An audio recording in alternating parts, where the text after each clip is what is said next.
Hey, good morning and welcome back. I thought this morning I'd just do a simple cooking spoon here. Bring the camera along. Always makes for fun projects on cold days. Or when you don't have a lot of time to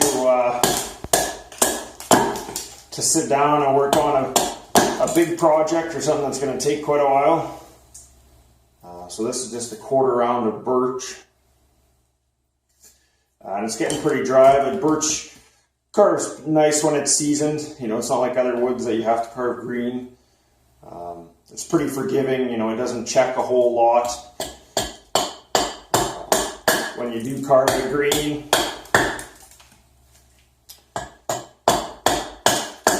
The only downside is that it doesn't look that great. It's very plain wood.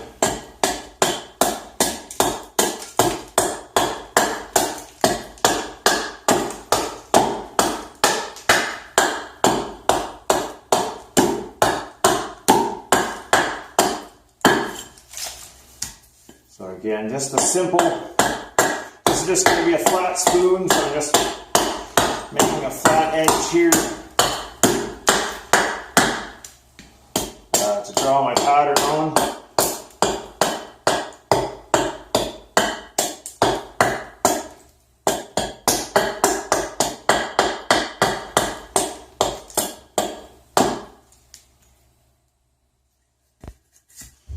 You know, it doesn't have to be perfect. And next I'll show you how to use my little spoon carving template. Okay, so this is the nice little SDK. This is Don Nelizetti's kind of brainchild. Hopefully I didn't butcher that name too bad. And it's great for beginning carvers, as well as, seasoned carvers. Then you don't have to have a bunch of patterns or try carving freehand, which doesn't always turn out well. And basically you just mark your center line. And line up the tabs on your stencil here.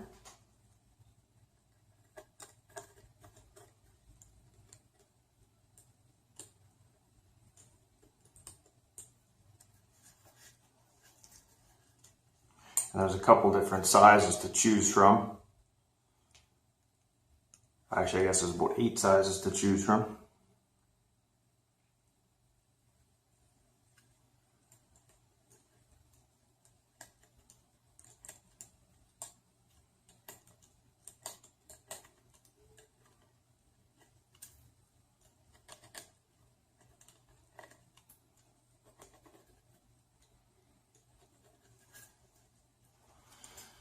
And that's your basic bowl shape.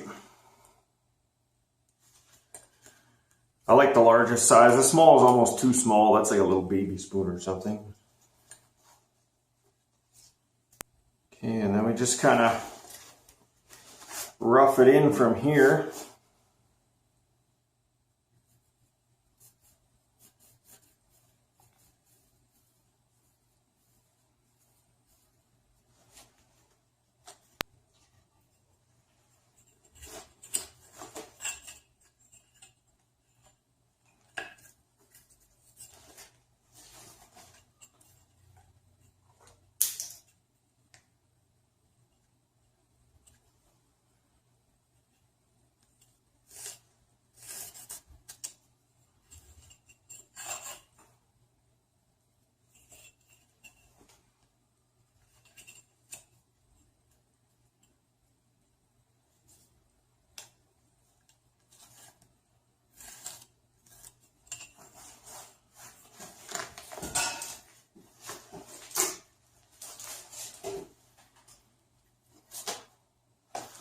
That would be a pretty basic straight spoon. Actually, I kind of like that.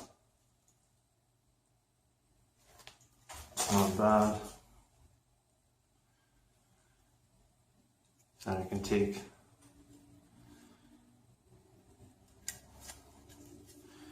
And you can take this and just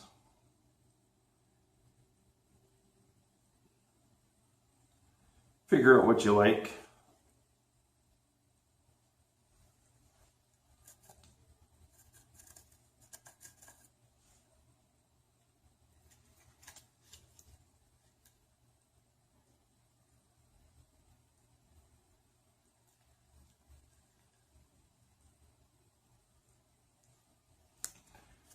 And it helps to make your spoons more symmetrical, if that's what you're going for. I mean, you can make asymmetrical spoons as well.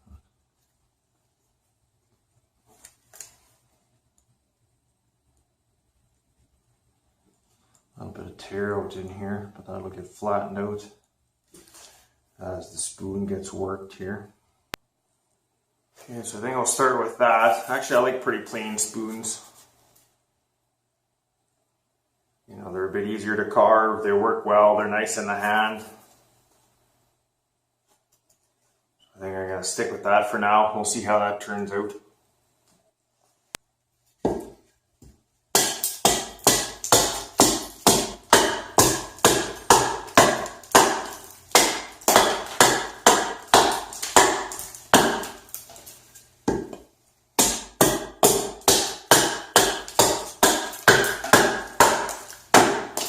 Now when I do big cuts, I try and flick it. And I'm not trying to swing my whole arm through the piece. I'm just trying to swing it like this in my hand. I let the weight do most of the work.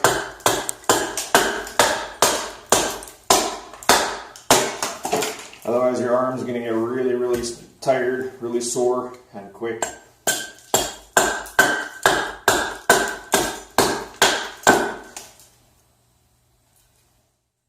You can see there's a fair bit of spalting along the back side here.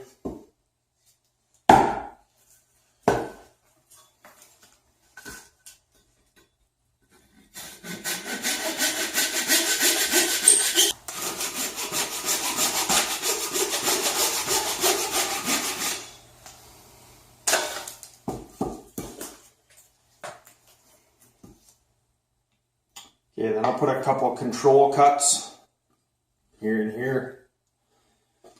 Just so when you're cutting down, this is straight grain and there's a good chance to just split your bowl right in half.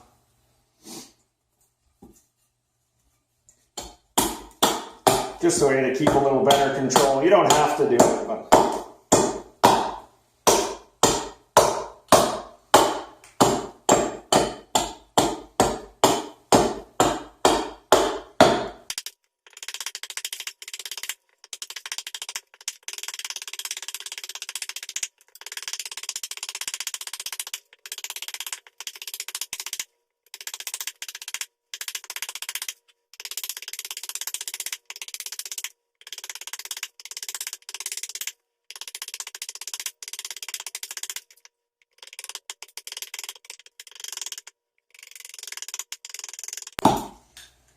you can see those control cuts working right here. Just pops right out and you'll never go past them. You'll never split your bowl off.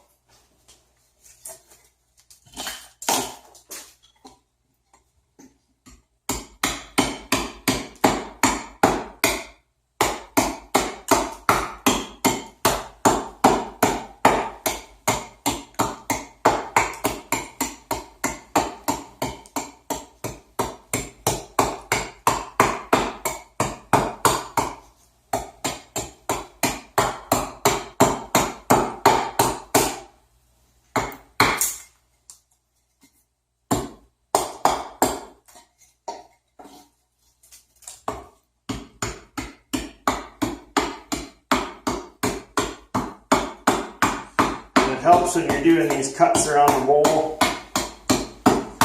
to have a little notch or have a step to support your blank. When you're chopping like this, if you would have this gap, likely you're just going to snap the neck right here. That's a lot of pressure on it.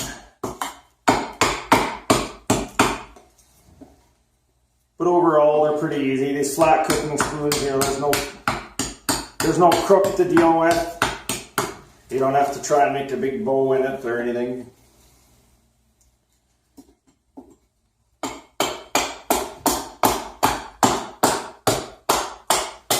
You just try and keep them flat. Flat and symmetrical.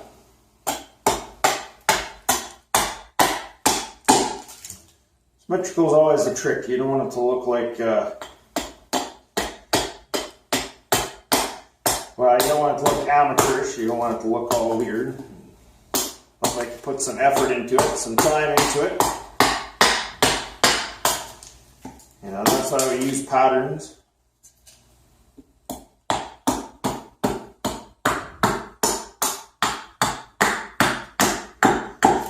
And you just take it down to the pencil lines. You take it down as close as you feel comfortable anyway. And now you can do a lot of work. A lot of work with a hatchet. The more you can do, the more you're going to save with a knife, because that's when things start to slow down.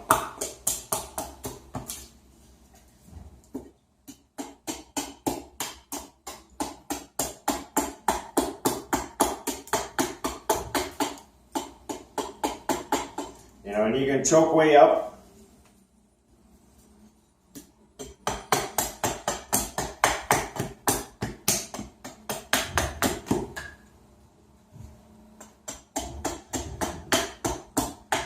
And take your time, there's no race. But it's definitely easier to do with a hatchet. And then basically just clean up with a knife at the end.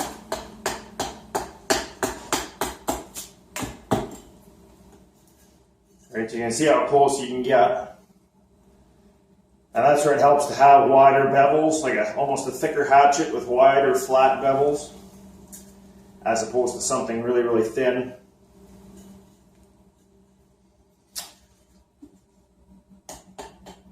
Yeah, and you just keep working at it.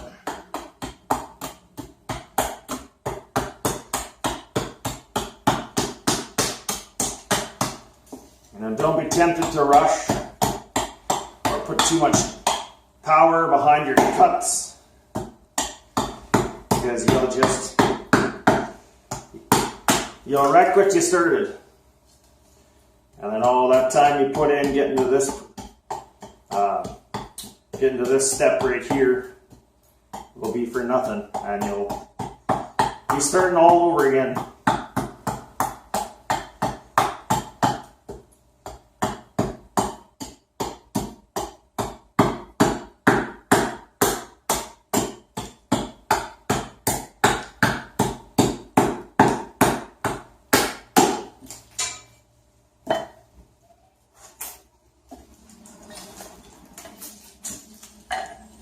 Take your time, helps to have a saw.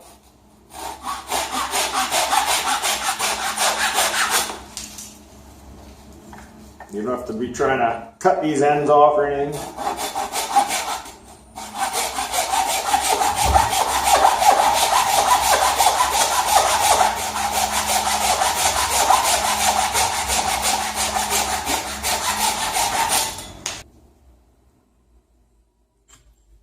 And you can even do little push cuts, little tiny chops. You know, whatever it takes. You just got to figure out what works for you.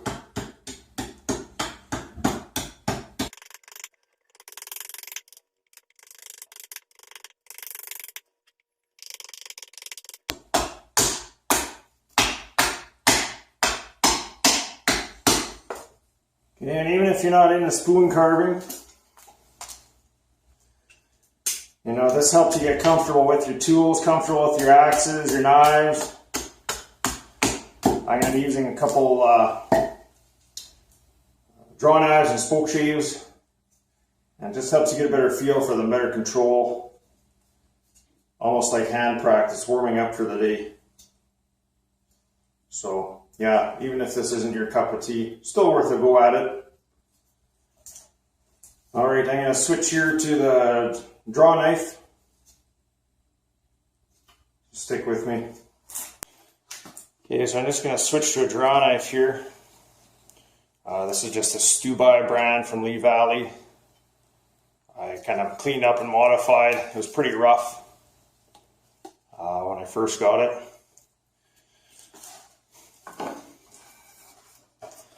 But I find they're handy, and over the years my hands have gotten beaten up.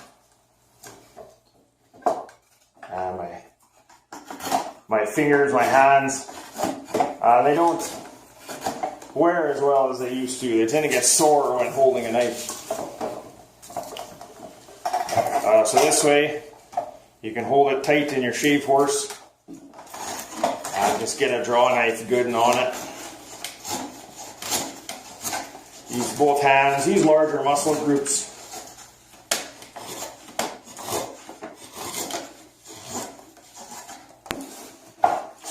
This really isn't the best draw horse or shave horse, excuse me, but you know, it's just from wood I had laying around. I'll do a video on this coming up here. They're handy to have though.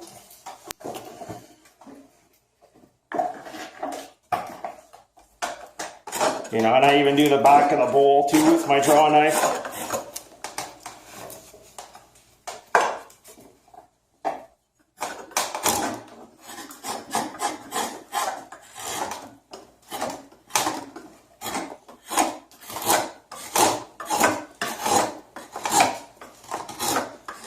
Like I said, it's a lot quicker. It's a lot bigger muscle groups. Your hands just don't get as sore. But you can use a knife, you know, whatever you have. If you don't have a draw knife. Here's just my little spoke shave, this $10 Chinese one. And I ended up putting a small micro bevel on the blade. It turns out the steel is quite soft. But it still works well.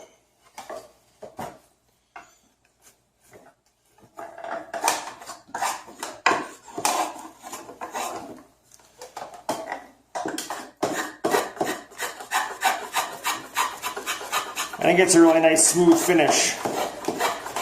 Probably smoother than you could get with a knife.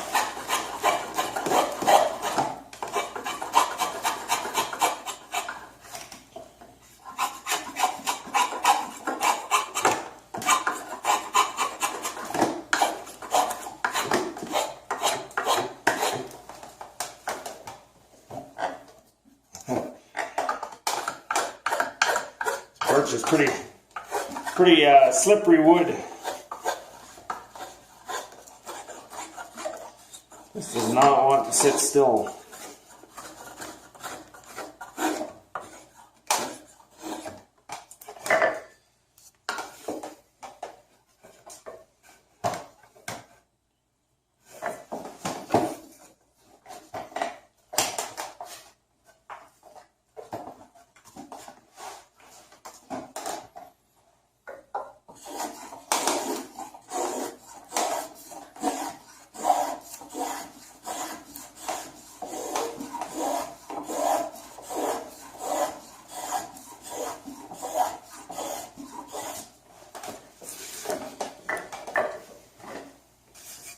You know, and when I smooth out the bottom here, the sole, I rounded this front edge just so I could get into shallow curves on spoons, on axes.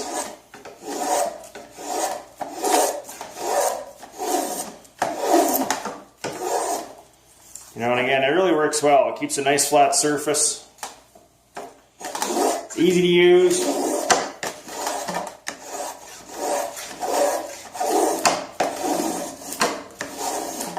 And you can just get nice thin spoons.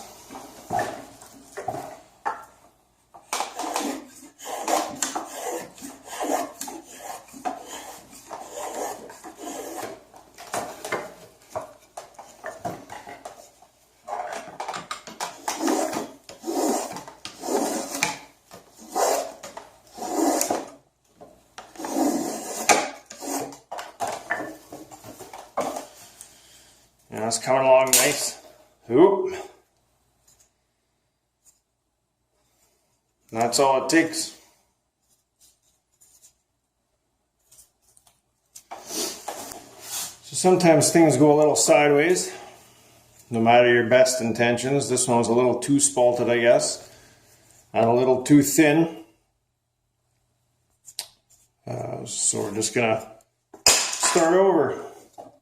So I ended up roughing out this one here from some curly plum from town here. And I'm just going to carry on.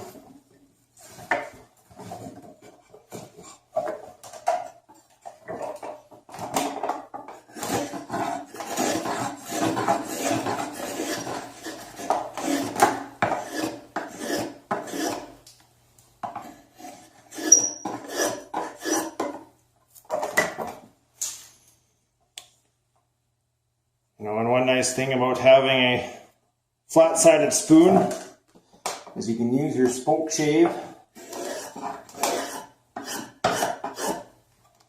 Just set to very shallow and get nice dead straight sides.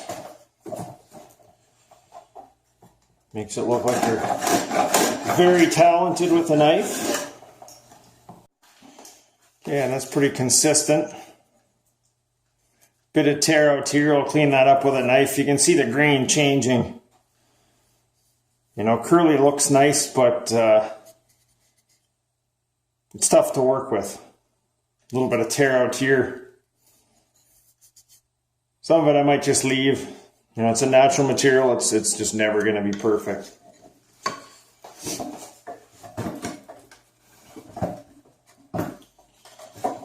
Okay, and then the bowl here.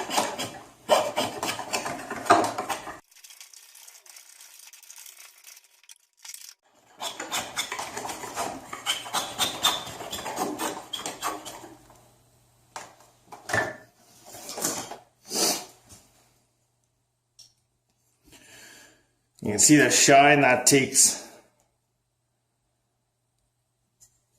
You know, and you basically make that kind of spoon V shape.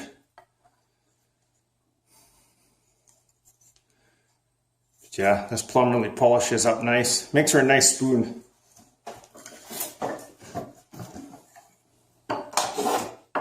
Just a little tough to work with. You know, and same with this spoke shave. I don't think you'd be able to get that nice a knife finish. You just have a lot wider blade and a lot more control.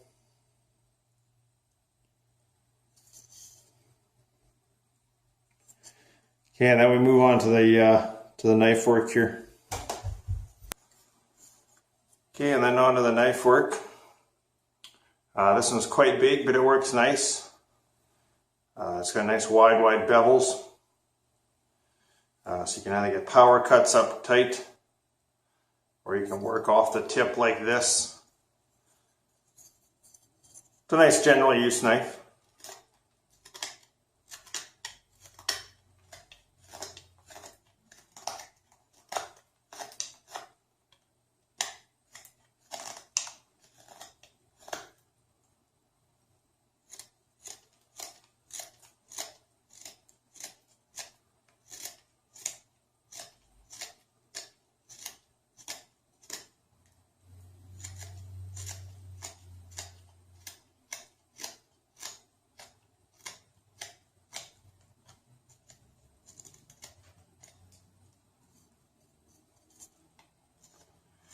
And the key to keeping it symmetrical is to follow your lines. Take your time.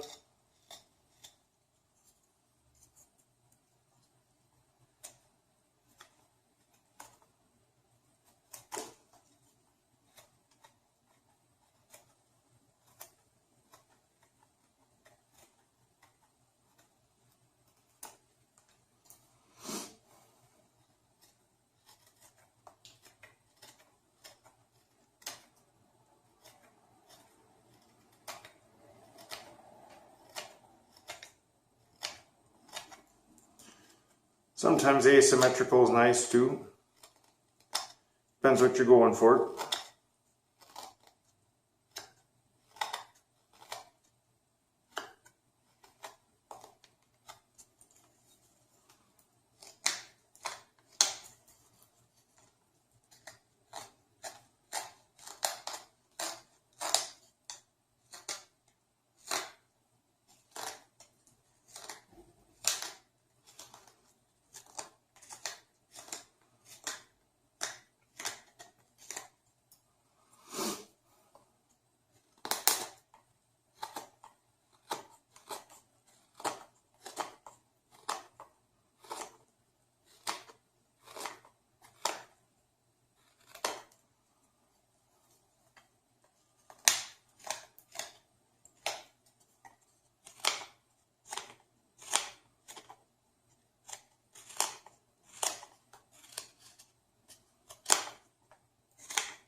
And you're just always trying to follow the grain.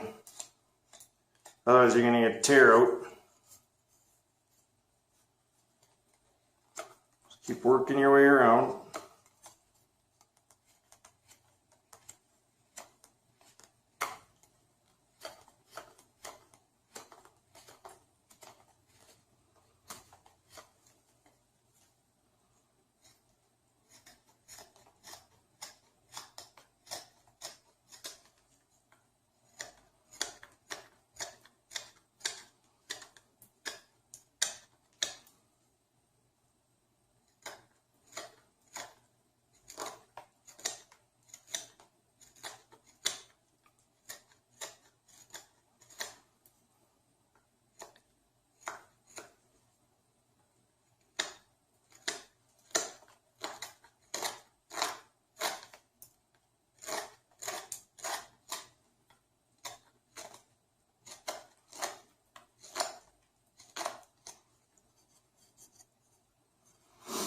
Okay, and I'm just going to keep working at this.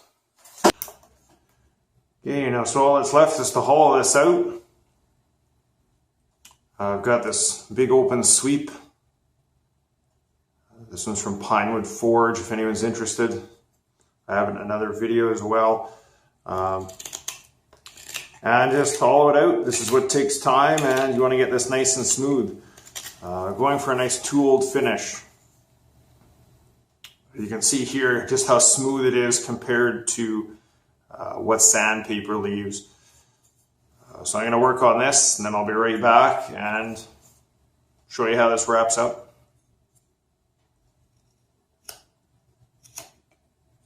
Okay, so that's pretty much finished. I got it,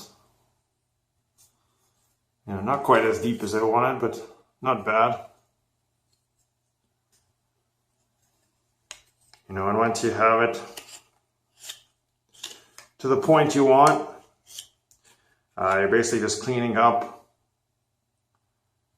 kind of large ridges and knife marks in here, just to smooth it out. You can leave it if you want that texture. It's totally up to you. But you can see quite a nice grain on that, a little bit of curl in there. A little bit of tear out here. This is where it was sitting right up to the bark. This is the side of the quarter round.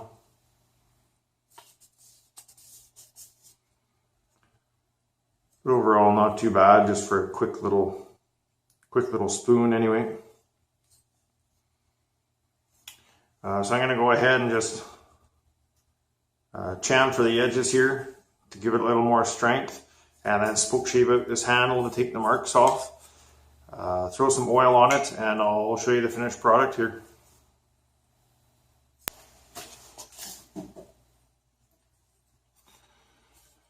Alright, and there you have the finished spoon.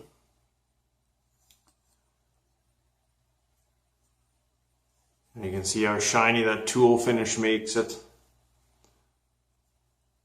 as opposed to sanding. Sanding is a lot more work. I mean, you can do it, but you got to work through the grits and get it quite fine. Some people don't like tool marks. You can see the kind of roughness in the bowl here, but holds up well. This is with tung oil on it, which is food grade. And that'll make a nice little cooking spoon. So here's a couple spoons from yesterday. These are both crab apple from the same log. This one was radially split, so you can see the separate growth rings on the heartwood. This one was actually carved with the bark side up. So this, of course, is the sapwood, and this is just touching into the heartwood here. Makes for a nice spoon, quite strong because this is all one solid layer. So it's continuous, where the radially split can crack, at the edges of the bowl where the different growth rings are. But just fun little projects, something you can make with fairly simple tools. You don't have to have a draw knife and spoke shave and all this stuff. You can get away with just a knife and an axe and a spoon knife. And just firewood. This was just some apple firewood. This was a piece of plum I got from a local arborist. It was just sitting in the pile. It was quite dry, quite hard, but still a fun project.